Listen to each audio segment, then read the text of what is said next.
isso sofre alterações na nossa vida. O quanto que melhora-se a nossa vida, né, devido a essas melhorias da tecnologia. Então, tem muita coisa da área da tecnologia hoje que nos ajuda muito, nos auxilia bastante, faz com que a nossa vida seja melhor, tá? Bom, então, vamos falar rapidinho, porque na aula passada nós já falamos, né? Nós iniciamos falando do processador, ele começa a falar do processador na página 11 e ele continua na página 12. O processador, ele é o item mais importante do computador, tá? E aí, ele é responsável pelo cálculo, né? Hoje nós temos dois grandes fabricantes e cada um deles se destaca por ter um uso específico. A AMD, ela vai trabalhar melhor com gráficos 3D, tá? E a Intel, ela vai ser geralmente ela vai fazer o seu trabalho de maneira melhor quando você tem um trabalho a longo prazo, você precisa de um computador que trabalhe várias horas por dia, tá? Que tenha seja mais que seja mais estável, tá? Então, vou mostrar o processador para vocês aqui. Deixa eu só ver se eu consigo. Você saca. Então, eu mostrei a aula passada, né? Processador para vocês, tá? Então, depois eu mostro aqui de novo o processador que tá dando um erro na minha câmera.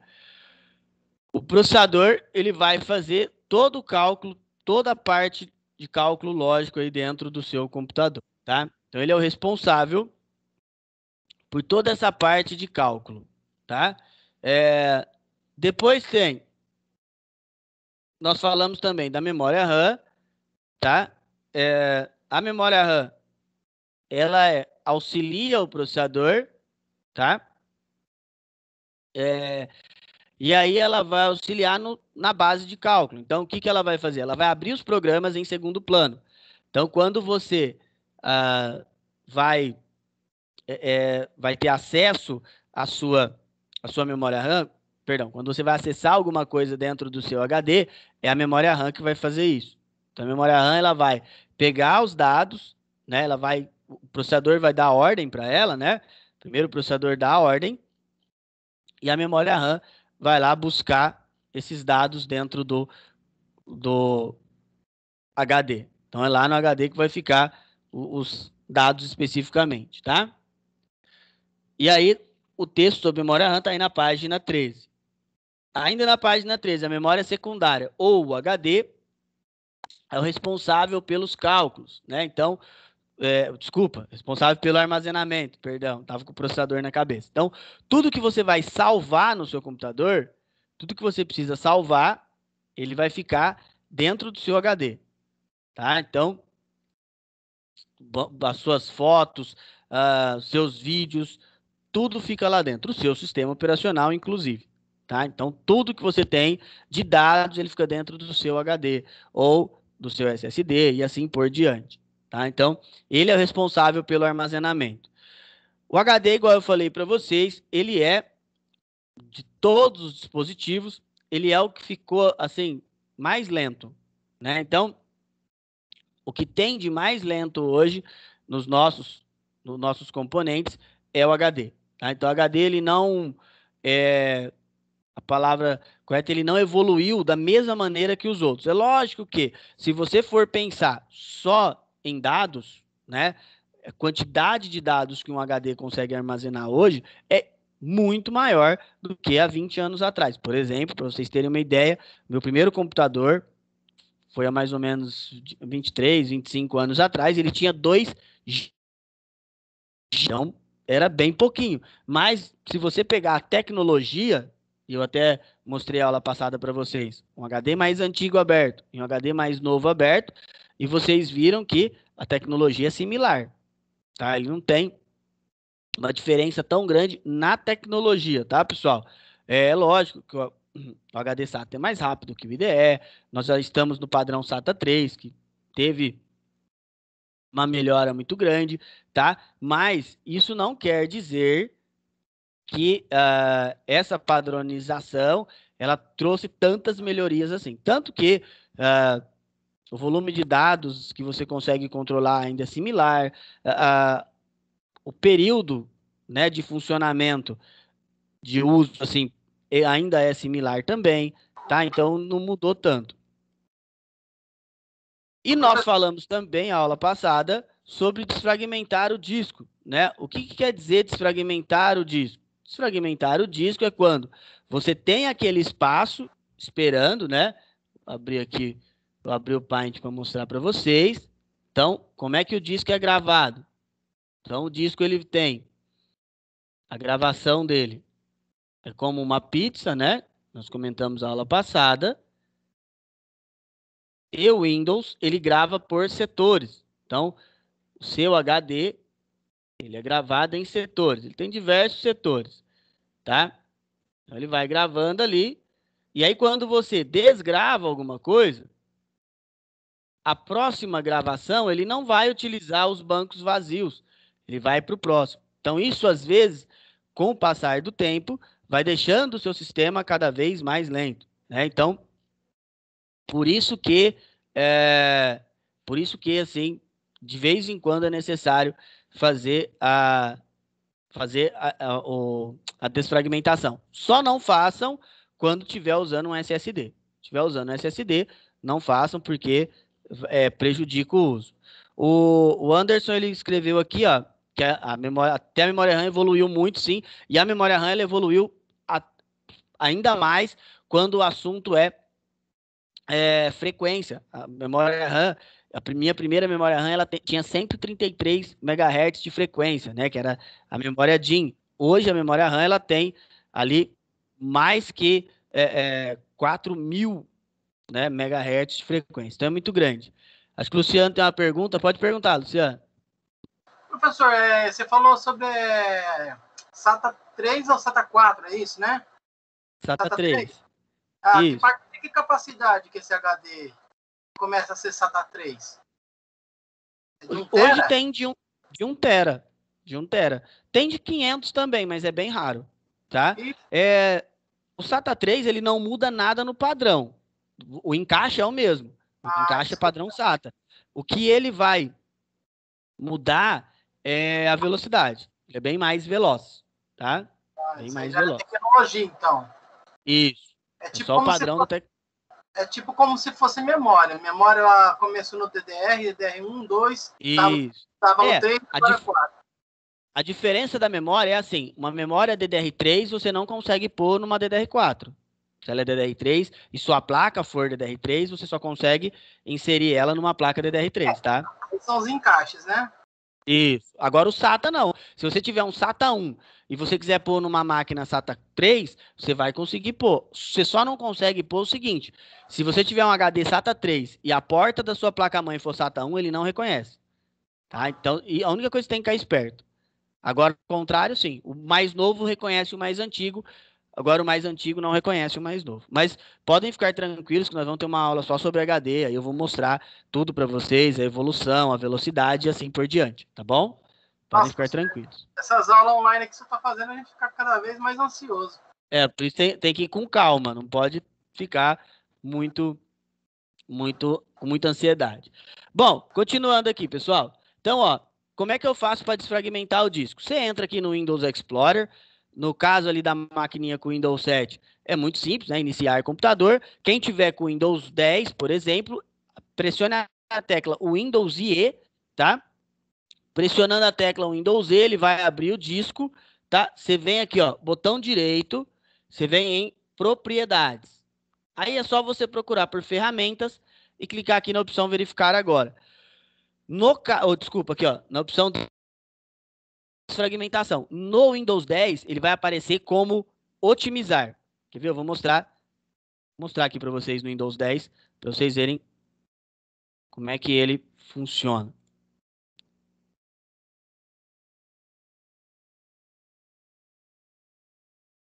Se ele vai aparecer a telinha aqui para vocês. Ó, então você vai vir aqui, ó, que essa aqui é o Windows 10. Você vai ver aqui, aperta a tecla Windows E para ele abrir o Explorer. botão direito, você vem aqui, propriedades, aí você vai vir na opção ferramentas, e aqui, ó, vai ter a opção otimizar. Aí vem a dúvida, quando que eu devo fazer isso? Tá? Você vai fazer quando você notar quem vai, principalmente assim, quem vai fazer isso, né? Quem grava e desgrava muita coisa. Na verdade, é quem exclui muita coisa, porque é onde o banco fica vazio.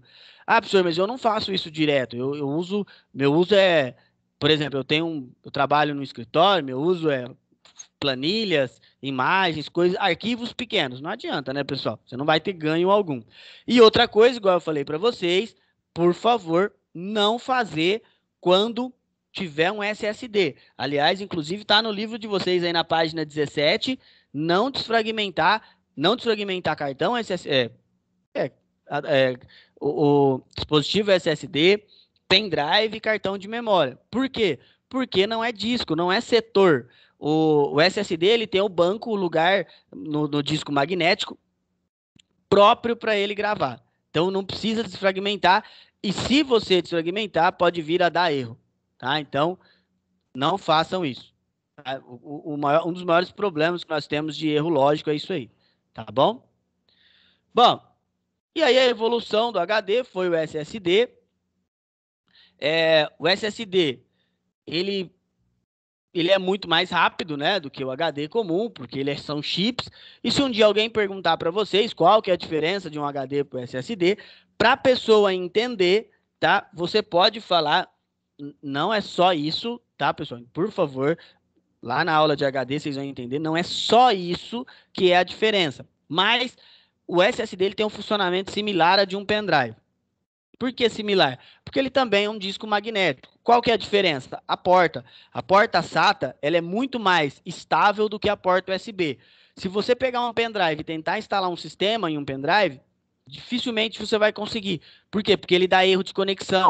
A porta pendrive ela trabalha com 1.5 volts só, é muito baixa, né, a frequência elétrica dela. Então, ela tem picos de ficar caindo. Então, por isso que a gente não é igual, né? Não é igual falar é igual pendrive o SSD. O SSD é uma porta SATA, né? E do padrão SATA normal, então ele suporta mais energia, tá? Bom, tem também os HDs híbridos. Os híbridos, eu já falei a aula passada, a minha experiência com o HD híbrido não foi boa. Por quê? Porque ele não fazia nenhum papel nem outro. E onde que eu tive essa experiência? Na época dos Ultrabooks, dos lançamentos dos Ultrabooks, eles vinham com os dois tipos de conexão. Então ele vinha com esse HD híbrido lá de 30 e poucos GB para você instalar o sistema e dados ficava num HD SATA. Qual que era o problema? O Windows ele não conseguia gerenciar os dois. Então isso fazia com que dava um monte de erros lá, tá? Então, o HD híbrido, tanto que ele não teve nenhuma evolução. Aí a Intel, quando ela resolve continuar com o Ultrabook, o que ela faz? Ela modifica essa estrutura e aí ela começa a usar só HD, só SSD no lugar do HD. Ou um tipo de HD SATA um pouco diferente, que é um mini, ele é slim, que nós chamamos, ele é um pouco mais rápido. Ainda não chega perto do SSD, mas ele já é mais rápido, tá? Bom, e a nova tecnologia, ela chama M2, tá? Ela foi desenvolvida pela Intel também, ela é absurdamente mais rápida. O problema é que ela necessita de um slot específico para ela, de um banco específico. E esse banco específico para esse tipo de conexão, ele só vai ter em placas mais novas. Tá bom? Bom, na aula passada, vocês fizeram responderam isso para mim. O que eu quero de vocês agora? Vocês vão, ao invés de vocês falar do funcionamento, vocês vão colocar um modelo de cada um. Tá? Então você vai colocar lá, placa-mãe, eu vou falar um aqui, mas não vale esse. Que é a placa que eu vou mostrar para vocês. Por exemplo, placa-mãe Asus P5 GZ MX.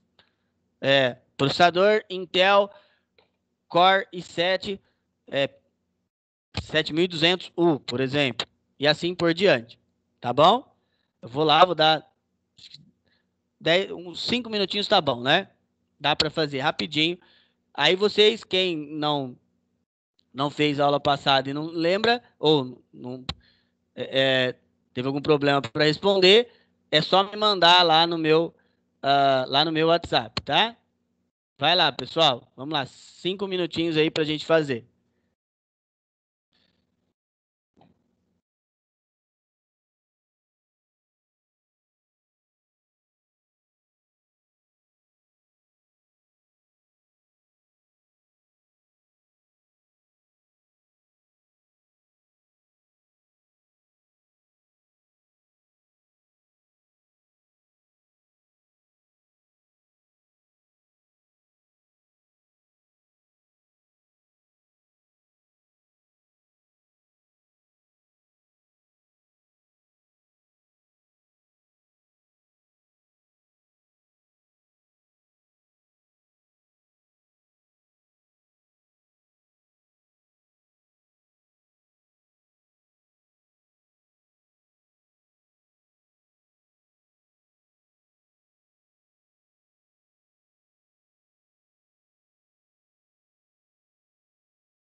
Vamos lá, já deu tempo, né? Bom, vamos lá que agora vamos mostrar aí, conseguir recuperar a câmerazinha aqui, vamos mostrar cada um dos dispositivos. Então, assim, pessoal, qual que é o primeiro, quando nós passamos, quando eu passo um exercício para vocês, o intuito principal é o que vocês vão treinando. Eu sei que às vezes, para quem já tem certa experiência, vocês falam, pô, fazer isso. Ah, o ideal para você ir conseguindo se ambientar com as pecinhas, tá? Bom, então eu falei de cada um dos componentes aí. Vamos mostrar ele para vocês agora, né? Então, primeiro de todos, vou tirar ela aqui, a placa-mãe. Eu mostrei ela semana passada, tá? Essa é uma placa-mãe de um PC, ela é um pouco mais antiga. Ela é padrão, esse aqui, ó, é padrão 775. Esse padrão 775, ele foi o padrão mais vendido da história, tá? Ele é dos processadores Celeron, Dual Core, Core 2 Duo, alguns Pentium 4 da última geração, tá? Então, é aqui que você sabe qual processador você vai colocar. Pessoal, se é dessa família de processadores, não adianta eu tentar pôr um i3, um i5 aqui, ele não serve, tá? Outra coisa, dá para eu pôr um processador AMD aqui? Também não, tá bom? Então, vamos só desvendar o que faz cada pedacinho da placa. Igual eu falei para vocês, fiquem tranquilos. Vocês ainda vão ver várias vezes isso aqui, tá? Então, ó, aqui é onde encaixa o processador, nós chamamos de soquete, tá? Aqui em cima é o banco de memória, nós chamamos de slot, né? De memória ou encaixe mesmo. Aqui é onde vai a placa de vídeo, também chamamos de slot. Esse aqui é o DDR2 e aqui é um slot PCI Express. Aqui do lado são dois slots PCI, que é para placa de rede, placa de modem, igual eu vou mostrar uma para vocês daqui a pouquinho, e assim por diante. Esse aqui é o padrão, que é o mais novo, o que vem nas placas mais novas agora, é o mini PCI, tá bom? Outra coisa que vocês têm que tomar cuidado, energia. Aqui, ó, é o conector de 24 pinos da fonte, e aí ele tem mais um pouquinho mais próximo de vocês, achar o lugar perfeito aqui. Aqui, ó, deixa eu pôr meu dedinho. Cadê? Aqui. Ó, aqui é o da energia do processador. Então, para sua placa ligar, você tem que conectar tanto esse de 24 pinos, quanto esse aqui. Senão, sua máquina não liga. Tá bom? O que mais importante aqui? Aqui tem dois chipsets, ponte norte e ponte sul. As placas mais novas não tem, vocês vão saber disso. Essa placa, como é que eu sei que ela é mais antiga? Ó, ela tem um conector IDE ainda para HD e gravador, mas ela já tem aqui SATA, tá? Mas quando vem com IDE, que a placa-mãe já é um pouco antiga, tá?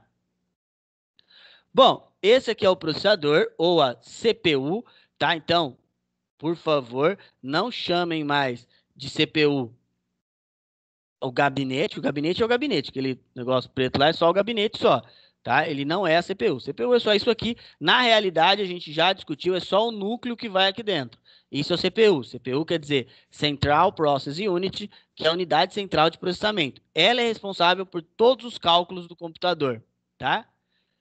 E aqui, ó, esse aqui é um de notebook. Então, esse processador é de notebook, ele é um Intel Core 3, esse aqui, tá? É um soquete 978, já está um pouquinho ultrapassado também. O que você vai notar de diferença entre o Intel para PC e o Intel para notebook? O Intel para PC, ele é LGA, ele é de contatos, tá? O para notebook é de pininho. Outra coisa, se vocês pegarem na mão um processador de notebook e um processador de PC, vocês vão notar que o processador de notebook é bem mais leve, tá? Olha a plaquinha do notebook aqui. Essa é uma plaquinha de notebook, cheguei a mostrar aula passada. Ela tem bem mais coisas estruturadas dentro dela. Esta aqui é a memória RAM. Ela tem o nome de pente de memória, porque as primeiras tinham mais furações aqui, tá? Antes, a DIN tinha 3, por exemplo, depois o padrão DDR, que começou a ter um só. Assim como eu falei do processador, que cada um tem o seu encaixe, a memória também. A memória ela pode ser DDR, DDR2, DDR3, DDR4, você não consegue encaixar uma outra na placa. Se eu vier aqui, ó, vou encaixar aqui na placa para vocês verem. Ela tem uma furação específica. Ó. Então eu venho aqui, eu olho se está do lado certo, coloco ela e aí é só encaixar, tá? Então, a memória, por exemplo, essa é DDR2.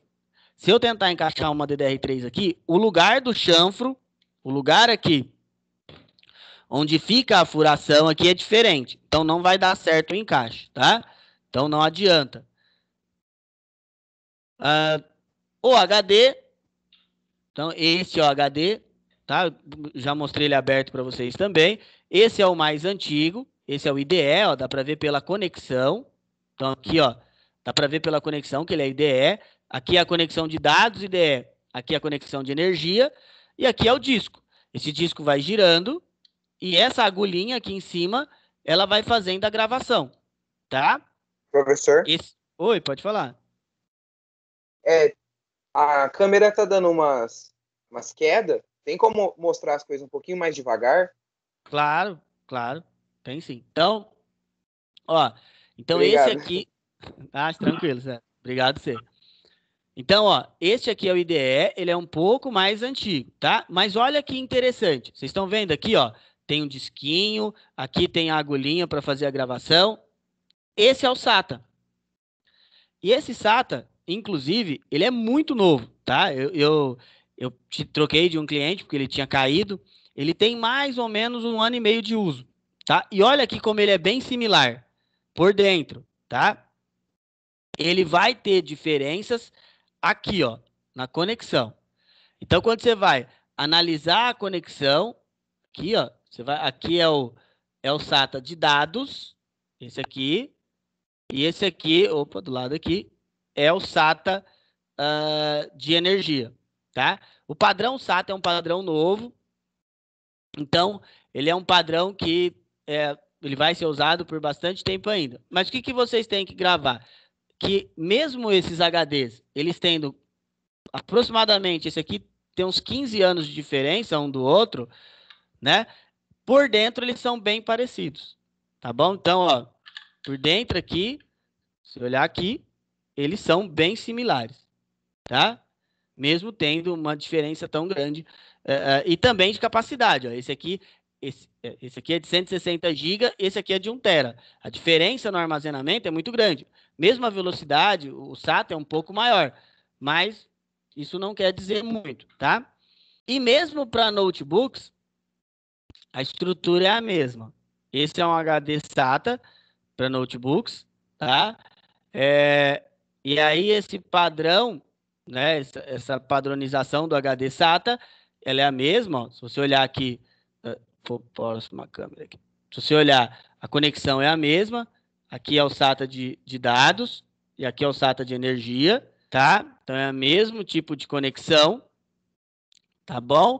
Mas a estrutura aqui em cima ainda é um disquinho também que fica girando, tá? E aí tem a evolução do HD, a evolução do dispositivo de armazenamento, que é o SSD. Esse é o SSD, ele é SATA também, ó. Tá bem próximo a câmera aqui para vocês. É SATA, tá? Só que por dentro ele não tem disco. Não dá para abrir, porque esse é o meu de uso, tá? Mas se você abrir ele, você vai notar que ele é bem parecido, para quem já viu um pendrive aberto, ele é bem parecido com o pendrive, tá? Mas a conexão é igual. Professor, se eu quiser colocar esse aqui num PC, eu posso? Pode, gente, funciona normal. Aliás, se eu quiser colocar esse aqui num PC, ó, um notebook, um HD de notebook, eu posso também, tá? A conexão SATA é a mesma, ó, tá? Se eu colocar um próximo ao outro aqui, deixa eu ver se a câmera vai conseguir focar. Ó, ele é igualzinho, tá? Então, eles são idênticos de conexão, tá? Então, ela é idêntica uma da outra. Aí, ó, vocês devem estar se perguntando, né? Bom, mas o SSD, muitas vezes ele é pequeno, e aí você vai fazer um investimento, né? Como é que você faz para colocar ele, por exemplo, num notebook? Porque por exemplo, um SSD mais popular, ele tem 120 GB, tá? É o mais popular que existe. Como é que eu faço para pôr um SSD desse, que é um pouco mais popular, e usar um HD também? Porque no PC tudo bem, no PC você pode pôr vários HDs, você pode pôr HD, pode pôr SSD, que ele vai funcionar. Mas e no notebook, que ele só tem um espaço? Tem esse adaptador aqui, ó. Tá? Esse adaptador, ele serve para você colocar o seu SSD no lugar do leitor. O que eu faço? Isso aí, ó, ele é só encaixado assim, ó. Tem os lugares aqui, ó, na lateral, você pode ver que tem umas furações. Você encaixa e põe parafuso. Aí ele vai ficar aqui dentro. Tá? Como é que eu costumo trabalhar? Ó, tem uns parafusinhos. Professor. Oi. Pode falar, certo? Tem um adaptador desse, só que com mais de uma entrada diferente, né? Tipo, tem também. SATA 1, SATA 2, SATA 3. Isso, tem também. Também tem, tá?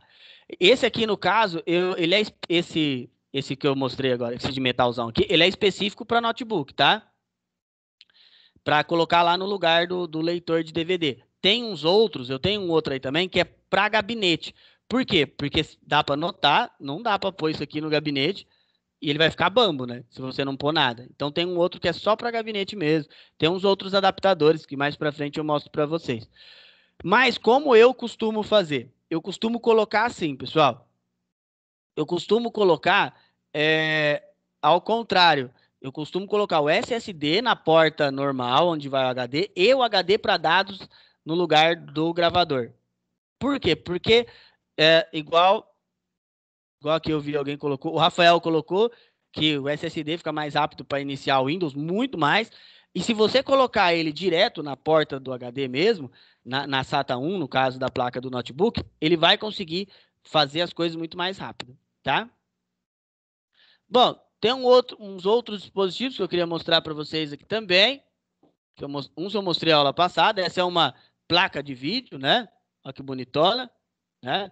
Placona de vídeo, tá? E a placa de vídeo, qual que é a função dela? A placa de vídeo, ela não é um dos itens essenciais. Por que ela não é um dos itens essenciais? Porque você pode usar o vídeo da placa-mãe. Se a sua placa-mãe vier com vídeo on-board, até porque quem gerencia o vídeo é o processador, tá? Quem tem que vir com vídeo hoje é o processador, não é mais a placa-mãe. Então, assim, se o seu processador vier com vídeo on-board, tá? Você não necessita de uma dessa aqui. Máquinas muito tops, alguns chips, alguns processadores não vêm com chip de vídeo para obrigar você a pôr uma placa off-board, tá? Tem um outro aqui que eu não mostrei a aula passada. Este aqui é uma plaquinha bem antiga. Olha que bonitona. Ela chama Fax Modem, tá? E qual que era a função? Deixa eu só abrir de novo que fechou aqui. Só abrir a câmera outra vez aqui que o programinha fechou. Pronto. Qual que é a função dessa plaquinha aqui? Antigamente não era tão comum você ter banda larga, então tínhamos acesso discado. A função dessa plaquinha aqui é trazer o acesso discado. Tá? Então, você colocava aqui nesses buracos aqui, você colocava o conector RJ11, que é da linha telefônica, e aí ele discava e você acessava a internet. Esse aqui é o mais moderno, o último que teve. Ele tinha uma velocidade de 56 kbps. Acreditem, esse é rápido. Tem uns que era mais lento ainda. E esse aqui, o último de todos, é a fonte. Essa é a fonte de energia, essa é uma fonte bem básica, tá, pessoal? Nós chamamos ela de fonte nominal. Ela é usada para computadores de baixa qualidade. Então, por exemplo, se você tiver um computador que tenha uma potência grande, isso aqui não vai te adiantar.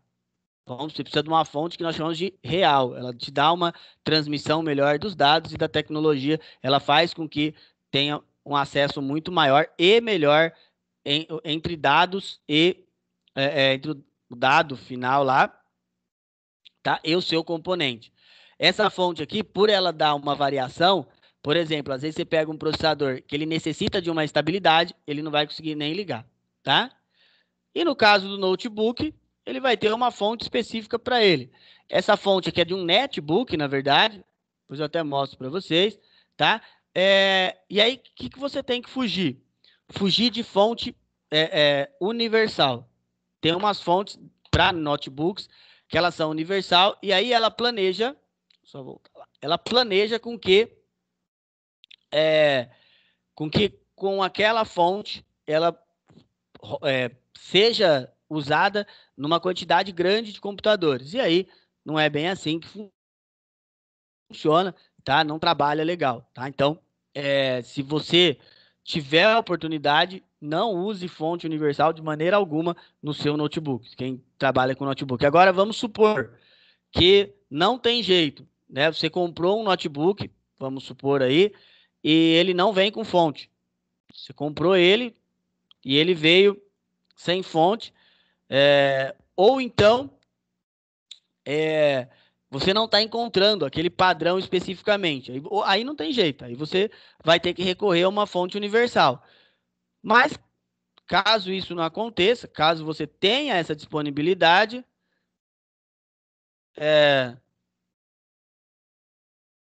tenha a disponibilidade de ter uma fonte original do seu notebook, opte por ela, porque é bem melhor, tá? Eu já peguei notebooks aí que queimaram placa, porque a pessoa acabou comprando uma fonte universal, tá bom? Bom, pessoal, alguém tem alguma questão? Ou nós podemos seguir? Tranquilo por enquanto? Só dar uma olhada lá no... Ele mandou alguma coisa? Tranquilo. Então vamos continuar. Continuando ali nossa estrutura. Bom, e outra coisa que nós discutimos também foi sobre dispositivos de entrada e saída. Vocês estão vendo aí na página 18 do livro de vocês.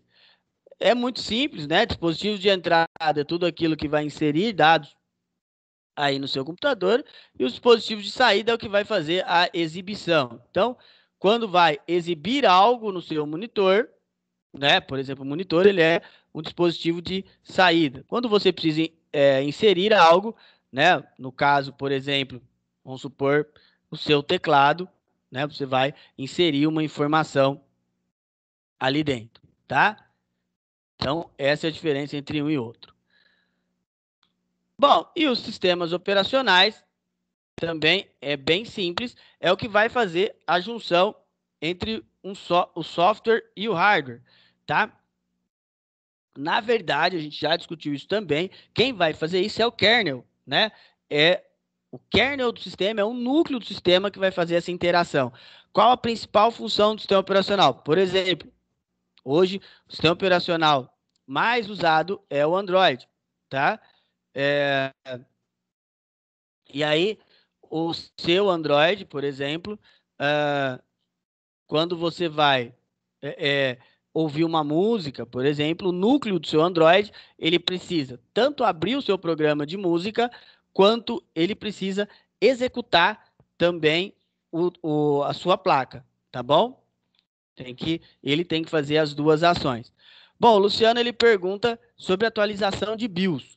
Como é que funciona a atualização de BIOS? Bom, primeiro, o que é BIOS, né?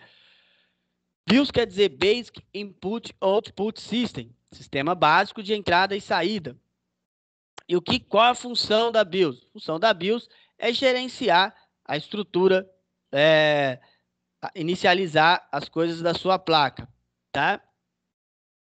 Então, a BIOS ela vai pegar e vai inicializar todos os componentes que estão na sua placa-mãe. Mais que isso, a BIOS ela também reconhece esses componentes. Então, para que se faz uma atualização de BIOS? Vamos supor, por exemplo, que você tem uma máquina e ela só suporta 4 GB de memória. Você comprou a sua placa e no momento que aquela placa foi fabricada, ela só suportava 4 GB de memória. Essa máquina, o mundo foi evoluindo, você quer pôr 8 GB. O que você pode tentar fazer? Tentar atualizar a sua BIOS para fazer com que ela reconheça 8 GB, por exemplo. Ou para fazer com que ela reconheça outro processador. Qual que é o problema? Não é sempre que você vai conseguir nem fazer o update de BIOS, nem fazer a atualização da BIOS, e nem é porque você atualizou a BIOS que ele vai reconhecer, tá bom? Tem tudo isso também que você tem que levar em consideração. Professor. Pode perguntar, Luciano. Sabe o que está acontecendo? Eu já estou tendo esse problema já há algum tempo. Eu não sei se é pertinente perguntar isso, mas eu preciso perguntar para o senhor.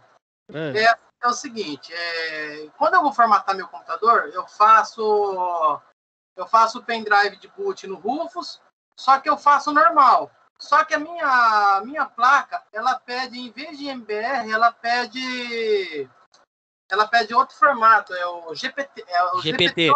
GPT o normal, o MBR é o que ela pede. No GPT eu não consigo formatar ela, porque não reconhece. É alguma coisa sobre atualização de BIOS isso aí? Pode até ser. O GPT é o padrão mais novo, tá? É o padrão mais moderno. Ele vem da tecnologia UEFI. Quando está acontecendo isso, de você não conseguir formatar devido a esse erro, geralmente nem atualizando a BIOS dá certo. Ele não reconhece como GPT. Entendi. Então, o outro formato, eu tenho que ter o pendrive específico para ele. Não é o pendrive. É a sua placa. Sim, mas eu tenho que ter o pendrive com o boot específico para essa placa. Sim, exatamente. Se você escolher MBR, como ele é o padrão mais antigo, ele formata qualquer uma. É mais notebook que é mais chato. Quando o notebook ele só acessa o padrão GPT, ele não aceita outro, tá? Aí, se você pôr MBR, ele também não vai reconhecer seu sistema. Aí você tem que ir lá e criar outro pendrive de boot. Eu tive que criar, mas isso aí é um PC Slim, é PC de bancada mesmo. Não é notebook, não, é o meu PC, esse que eu tô te falando. Mas às vezes é de transição, né? Até o GPT é bem novo ainda. Sei lá. Tá? Você que tá esse BO aí, eu falei, eu vou perguntar para ele, porque tá entrando mais ou menos negócio de placa, então eu já vou tirar essa dúvida. Mas lá quando nós chegarmos no sistema, eu vou explicar certinho isso aí, tá? Podem ficar tranquilos. Tranquilo, obrigado, viu? Bom, nada. Bom, pessoal, na aula passada, vocês fizeram uma vez isso para mim, né? Vocês colocaram a configuração de um computador qualquer. O que eu quero de vocês agora? Vocês vão colocar a configuração de um computador, mas o computador que você imagina que seja muito top. Por exemplo, qual processador que você acha mais top? Quantidade de memória, é lógico, tem que ser algo que seja comercial, que você acha que vai ficar num computador mais top. Quantidade de HD ou um outro dispositivo de armazenamento.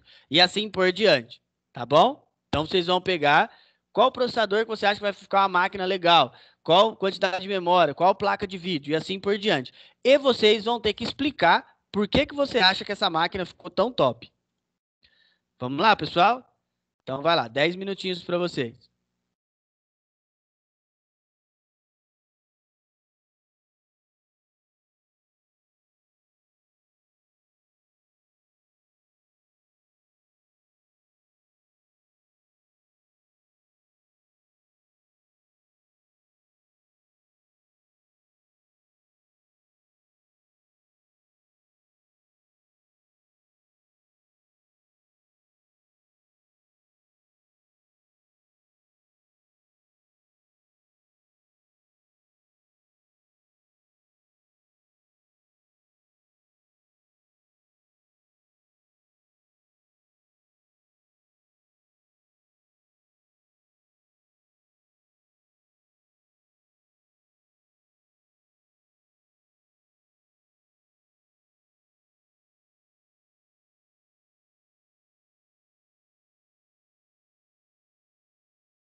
Bom, vamos lá, pessoal.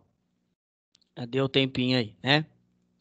Bom, então, uma coisa que eu acho muito legal de falar sobre um computador ser bom, ser ruim, ser mais ou menos, é que com o passar do tempo, cada vez que nós vamos fazendo esse tipo de ação, esse tipo de exercício, vai mudando muito o raciocínio e o pensamento de que vocês vão usando.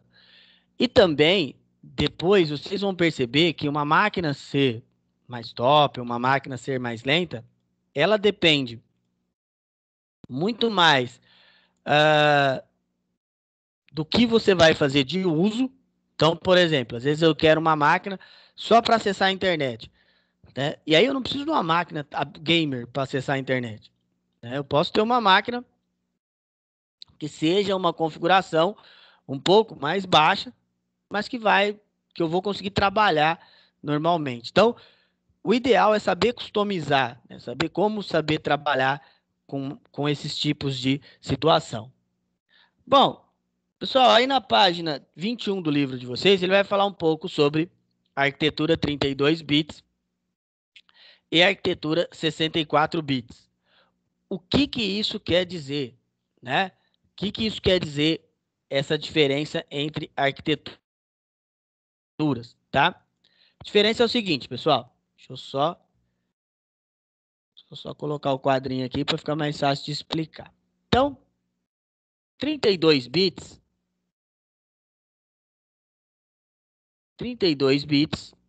ele quer dizer que você tem o padrão 2 elevado a 32. O que que isso quer dizer? O computador, a base de cálculo dele, apesar de já ter mudado bastante, a base de cálculo, ela ainda continua sendo o 2, tá? Então, o 2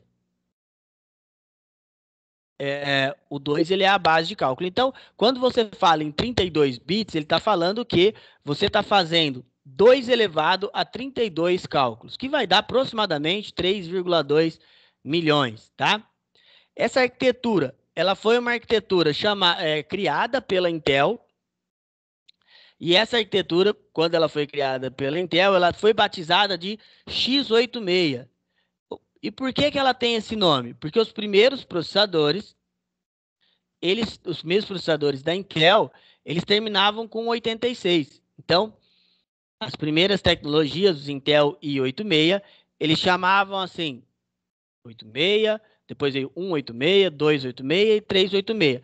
Como essa arquitetura, ela veio com base no x86, quando nós chegarmos lá nas aulas de instalação, vocês vão ver que nesse tipo de aula, né, nas aulas lá de instalação, nós vamos trabalhar, quando você for escolher o padrão da instalação, se você quer uma instalação em 32 bits ou uma instalação em 64 bits, você vai ver que vai estar, ou vai estar x86, ou vai estar x64, tá? E 64 bits, quando vocês virem o termo 64 bits, ele quer dizer 2 elevado a 64, tá? Que ainda é um número muito gigante. Essa arquitetura, ela também pode ser chamada de x64 ou AMD64. Bom, se eu falei para vocês que o 64, o 32 bits, perdão, foi criado pela Intel, o 64 bits ele é desenvolvido pela AMD. O primeiro processador que ele conseguia ler a base de cálculo a 64 bits foi o Phenom X2. Tá? Depois vem a AMD, ela sempre colocava um X2, era o Phenom X2, depois veio o Turion X2, todos eles já liam a arquitetura 64 bits. O que você precisa entender? Quando que eu vou instalar um sistema em 32 bits? Quando que eu vou instalar um sistema em 64 bits? O sistema em 32 bits você vai instalar quando você tiver menos que 4 GB de memória RAM. Sistema 32 bits, tá? 64 bits você vai instalar quando você tiver 4 ou mais. Por quê? Vamos supor que você tenha 4 GB de memória RAM e você instale o Windows na versão Você tem 4 GB, instala a versão 32 bits. O que vai acontecer é que você já vai perder quase 1 GB de memória, porque ele não vai ler. Ele não consegue, é base de cálculo. Ele não consegue calcular. Tá? Os 64 bits, ele vai, né, conseguir trabalhar com um número gigante de memória. Então, a primeira coisa que você tem que ver é a quantidade de memória. Depois, aí o mais importante é verificar se o seu processador suporta essa tecnologia. Hoje em dia, é bem difícil achar um processador que não suporta essa tecnologia, tá? Hoje em dia, todos os processadores, eles suportam a tecnologia 64 bits. Tá bom? Então, não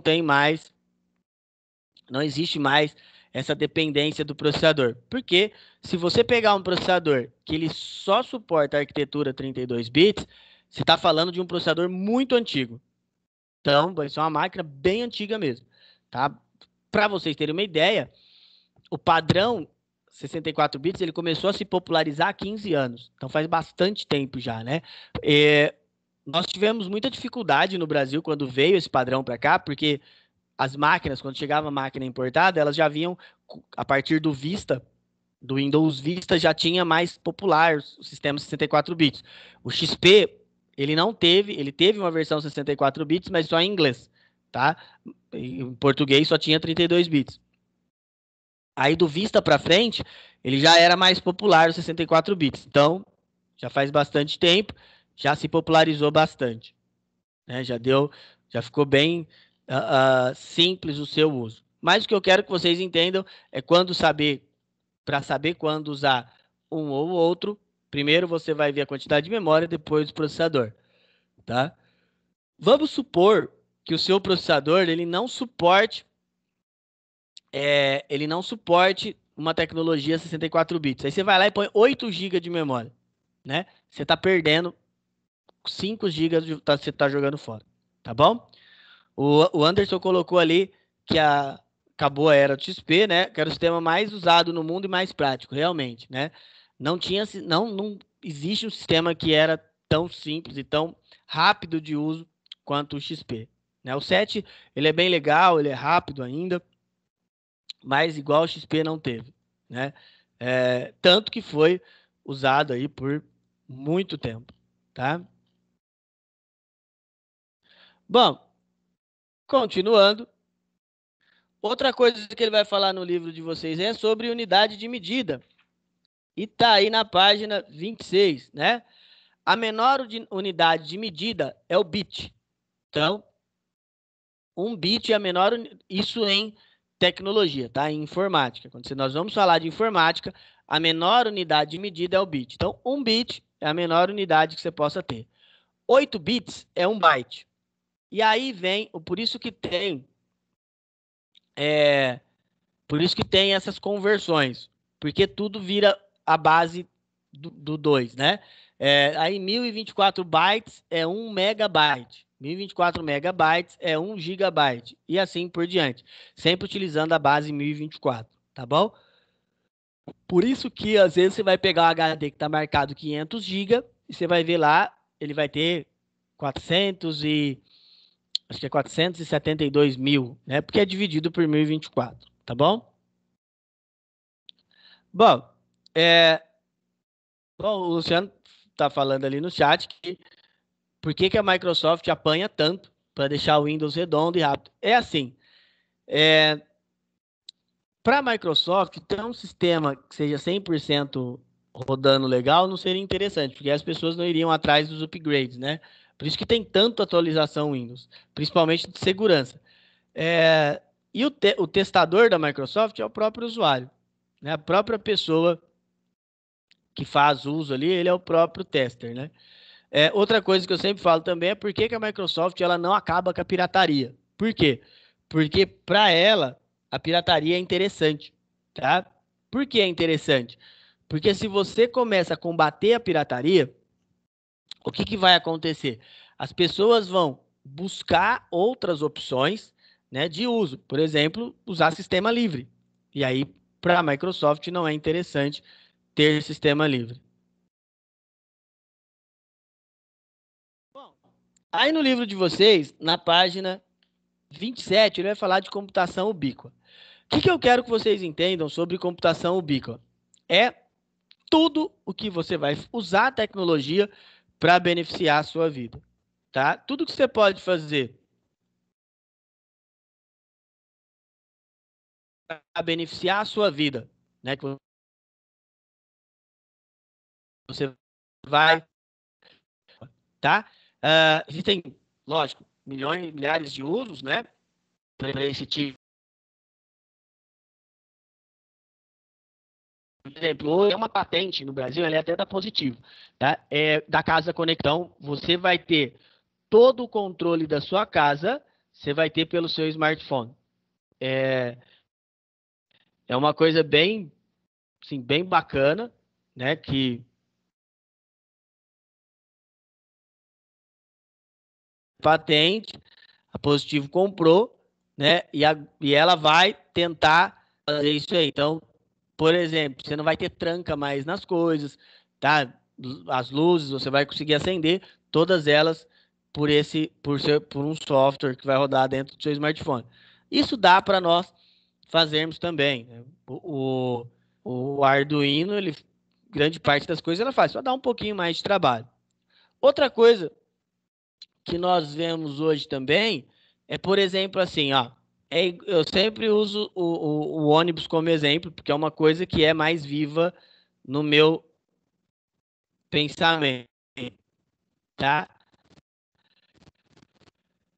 Por quê? Antigamente, quando eu vinha, quando eu vinha de São Paulo para cá, eu pegava o ônibus e a minha família é de General Salgado. Então eu pegava o ônibus lá e desembarcava em General Salgado. Ele saía de São Paulo. E ele só vinha parar aqui em Rio Preto. Então, de São Paulo até Rio Preto, ele vinha tranquilo, tá? Sem parar.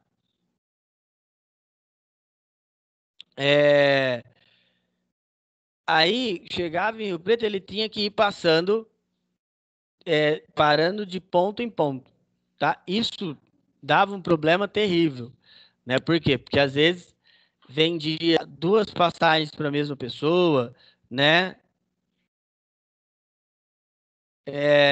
E aí dava muito problema, tá? Hoje isso não existe mais. Hoje existe uma coisa chamada DRP, né? Um sistema que você já compra, ele já tira aquela passagem, ele consegue ter um controle maior. É um exemplo de como a computação melhorou a nossa vida, como ela fez que a nossa vida fosse muito melhor, tá?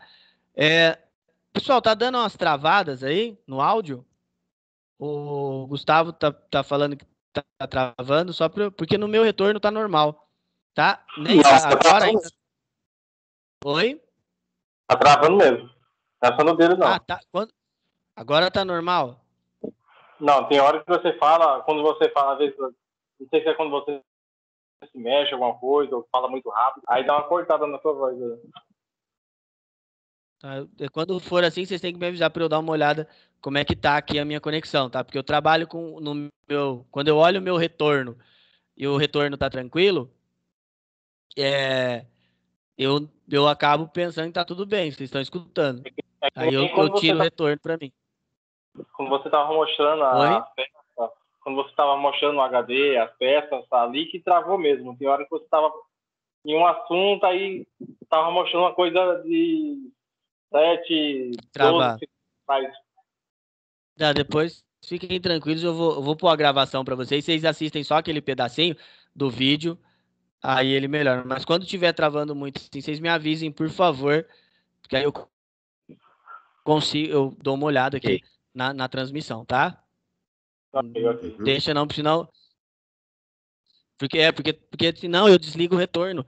Porque o retorno ele fica batendo no meu ouvido aqui, aí eu fico igual a mulher do sanduíche, ixi. Vocês lembram? Aquele meme que tinha antigamente? Porque o retorno fica voltando para mim. Tá?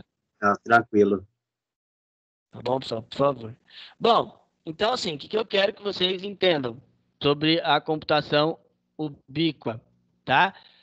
É tudo que você pode ter que vai facilitar a sua vida. Lá nas minhas turmas de informática, quando nós vamos falar sobre internet, principalmente, eu sempre pergunto para eles sobre o tanto de vezes que eles usam a internet no dia a dia deles.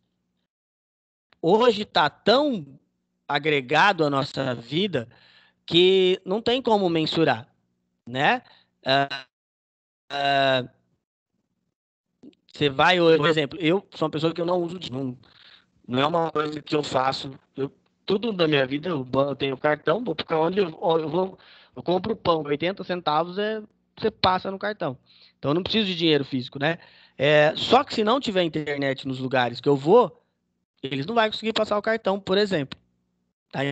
Então hoje você tem acesso o dia todo. Tem uma gravação, depois eu vou ver se eu acho, eu coloco no grupo para vocês verem, sobre uma reportagem do Globo Repórter em 86, falando de quantas vezes uma pessoa tinha acesso ao computador. Eu não lembro se é 86 ou 88, uma coisa assim. Falava que uma pessoa naquele momento tinha acesso a 20 vezes por dia a um computador. Então você já imagina hoje, né? Que é tudo integrado e a vida nossa é tecnologia, né? Tá? Bom, pessoal, agora tem uma coisinha bem legal para a gente fazer. Na página 28, tem 5 perguntinhas, tá?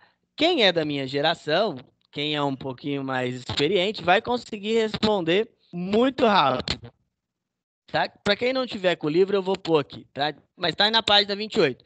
É assim, como eram os caixas de supermercado em 90 ou antes? É uma das perguntas, tá? Tentem responder para nós fazermos um comparativo de como é hoje. Vamos lá, pessoal. Eu vou colocando aqui para quem, se alguém tiver sem o livro, eu vou pondo para vocês aqui.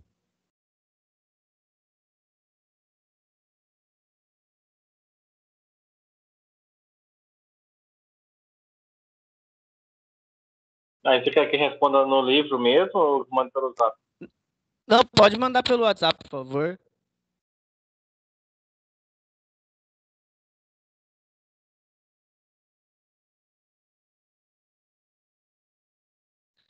Quem tiver, for bem novinho, pergunta pro pai, aí corre lá e pergunta pro pai rapidinho, que ele vai conseguir explicar.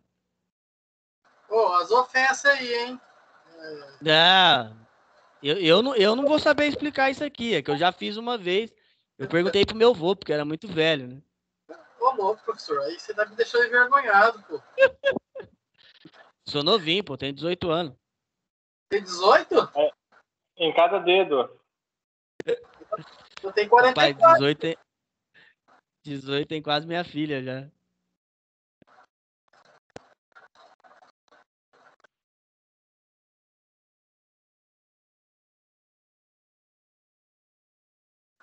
O que você quer? Você quer foto disso aí? Como é que é? Você quer que Não, não, é faça? só escrever.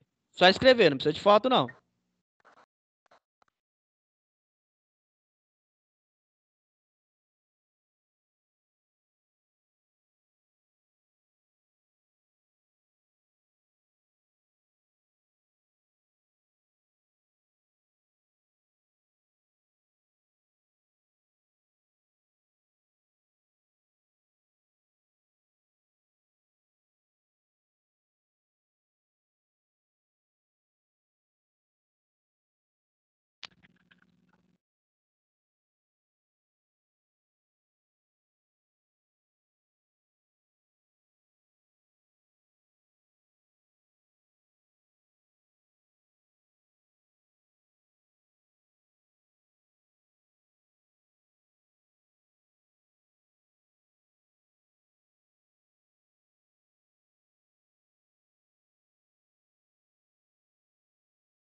Pessoal, vocês param de mentir a idade aí, hein, gente?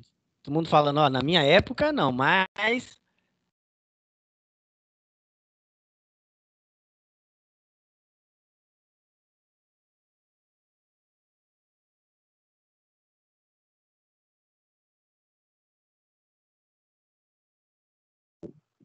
A minha época não, mas na época do Lucas era desse jeito.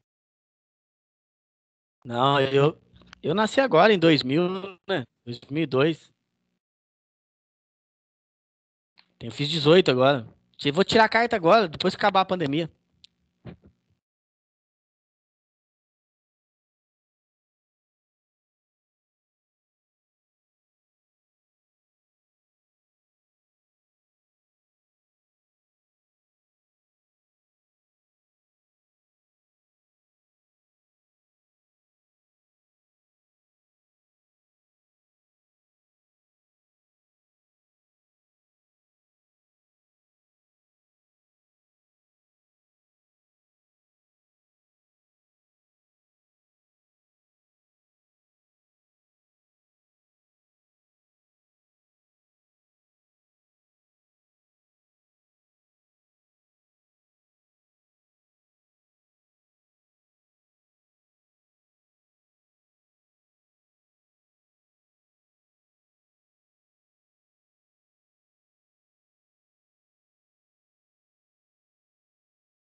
Eu tô vendo agora que eu tô respondendo a pergunta errada, né?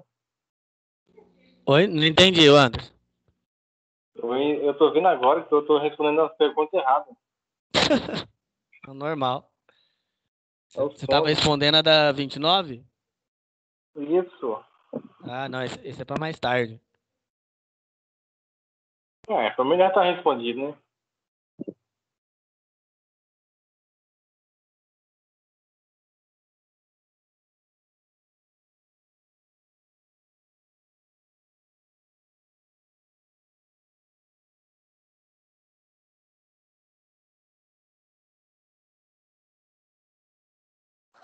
O engraçado é que não dá para explicar isso, professor, só para quem viveu mesmo, né? É porque é difícil falar que são coisas que não existem mais, né? A gente tenta colocar algumas imagens que a gente aqui na internet, mas só que é só para quem viveu mesmo. É bem Se eu isso. falar para você o que é alguma coisa daquela época, você não vai saber o que é. Eu não, porque Não, eu mas, sou novinho, né? não, mas assim, a primeira e a segunda é só mais meio para quem viveu. Agora, a partir da terceira, Não, dá pra aí já explicar. não, É. aí já pega um pouco da. Eu vou tentar. Eu fui ali, eu conversei com meu avô e ele explicou pra mim como é que era. Mas Eu vou tentar. Oi? você é novinho mesmo ou você tá de gozação? Eu tenho uma Tá de filha de zoação. eu tenho uma filha de 22 anos. Você acha que eu sou novinho? Deve ter mais de 40. Eu tenho Cochichado 40. no meu ouvido. Cochichado no meu ouvido da microcampo que ele tá com quase 50 já. Não, não tô tanto. No dia que vocês me verem, eu tenho uma cara de criança, mas eu tô mais rodado que ônibus da Itamaraty, do que aquele cometão, aqueles primeiros. Sei que você ia falar Andei outra bastante. Mas tá bom. coisa. Bom, vamos lá. É engraçado, né? Tentar explicar. Oi? Você vai falar da época das brincadeiras, das discotecas, que fica meio estranho. Vixe, aí é coisa. Aí também nem tanto. Essa piada, hein? Você vai falar que você é cafona. Bom, vamos lá, pessoal. Então, ó, isso é bem interessante. Para quem viveu essas duas fases, é mais legal ainda, porque a gente consegue, né, ver o quanto que a tecnologia evoluiu, o tanto que mudou, né? Porque mudou muita coisa, né? De lá para cá, tá? Por exemplo, e teve transições. Como é que eram os caixas de supermercado? Primeiro, a primeira geração, o caixa era, até o Luciano colocou uma foto no grupo lá, de um caixa bem velho, que ele ia, puxavam, né, digitar os valores ou rodar. Depois ele deu uma evoluída, aí a caixa, antigamente não tinha código de barra, tá? Aí a caixa ia digitando os valores e no final saía uma fita. Quando começou, em 98, eu trabalhei, 98 eu trabalhei no mercado e eu trabalhava no CPD. O CPD ele pegava aquelas fitas e colocava todos os valores, porque não ia pro servidor automaticamente. Você tinha que pegar aquela fita e ir digitando todos os valores para dar entrada e dando saída das mercadorias. Então, todo dia a gente tinha que ir fechando os caixas e digitando aquelas fichas lá.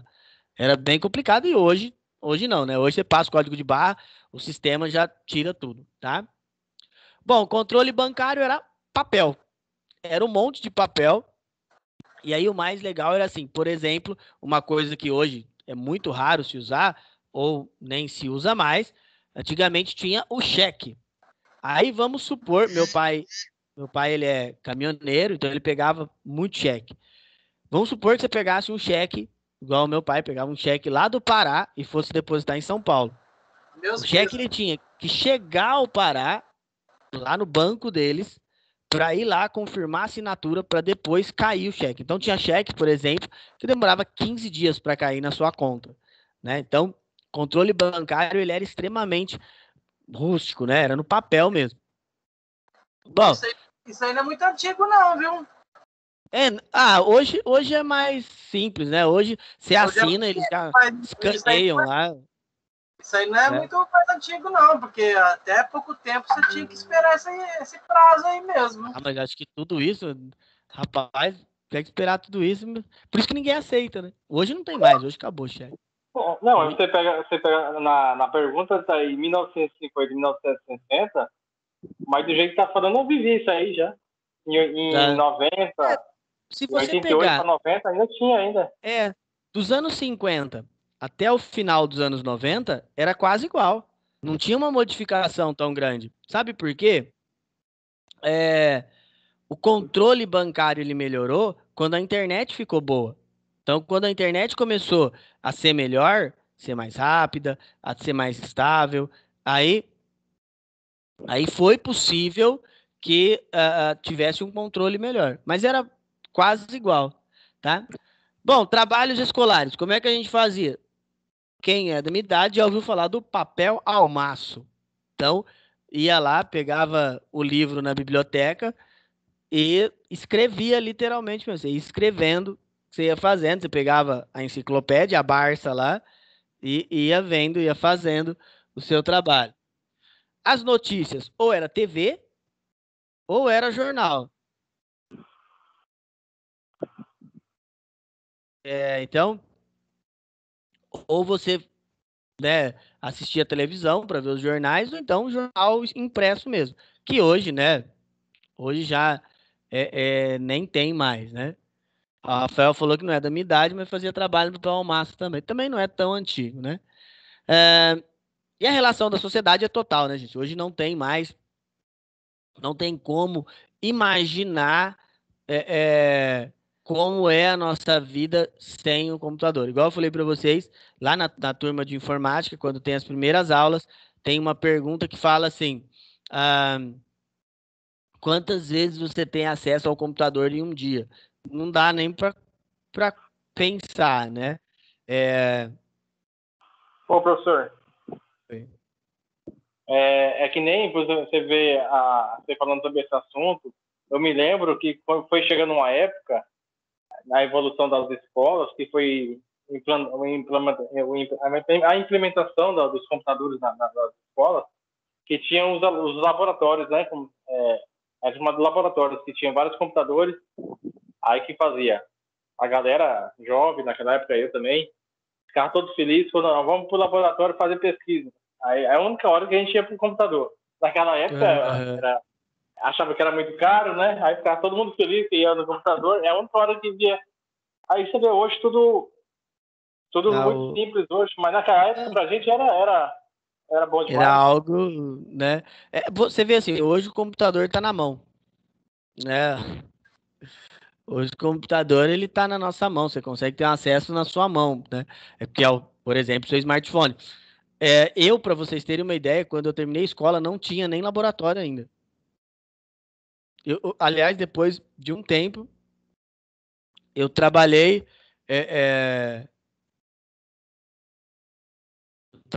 uma época para implantar na prefeitura de São Paulo para implantar computadores nos laboratórios. Isso foi em 2001, mais ou menos, 2002, há bastante tempo. Tá? Bom, pessoal, alguém tem alguma questão? Alguma dúvida? Bom, tirando essa parte que ficou caindo tudo aí, que eu não ouvi mais nada. A gente só tava falando das coisas como era antigamente. Até fez vídeo e saiu aqui, meu. O Rafael tá inspirado hoje. Hoje tá, hein?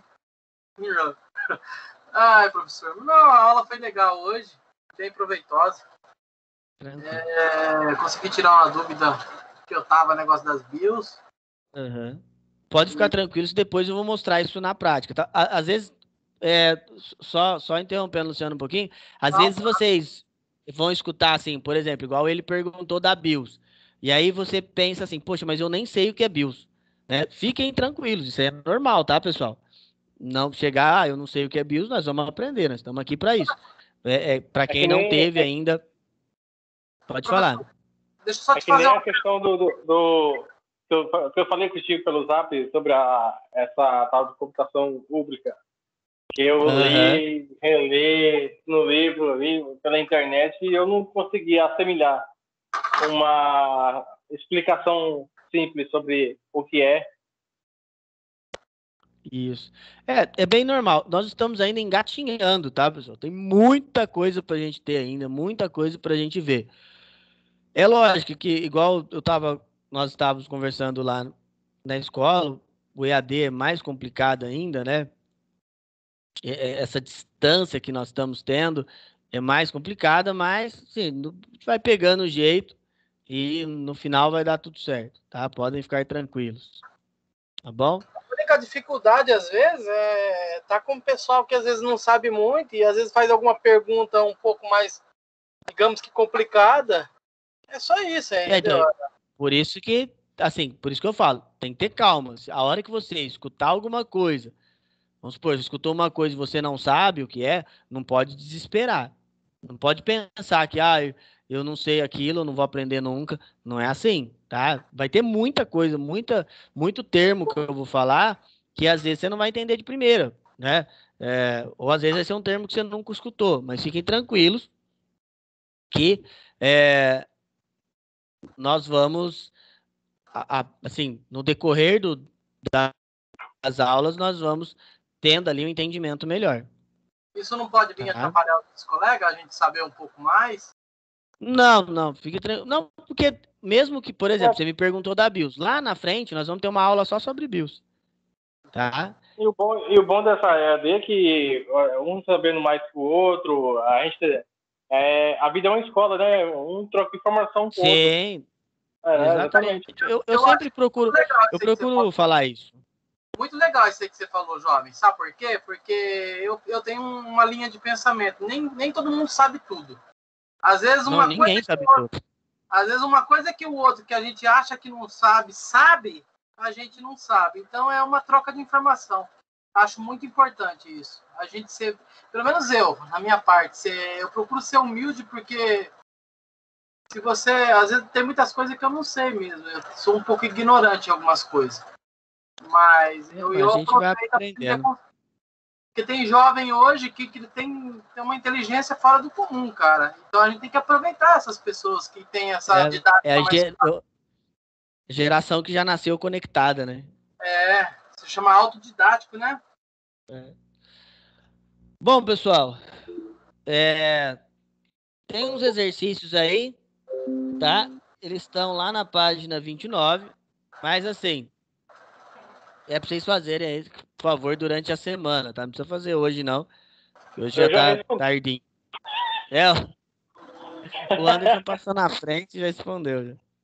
Mas é bem tranquilo, é bem facinho de responder, tá bem tranquilo esses exercícios, tá? Pessoal, se alguém tiver mais alguma coisa, pode me perguntar lá no WhatsApp, tá? Que a gente vai respondendo para vocês aí. Esse Tá da bom? 20 fazer? Isso, é da página 29. Certo.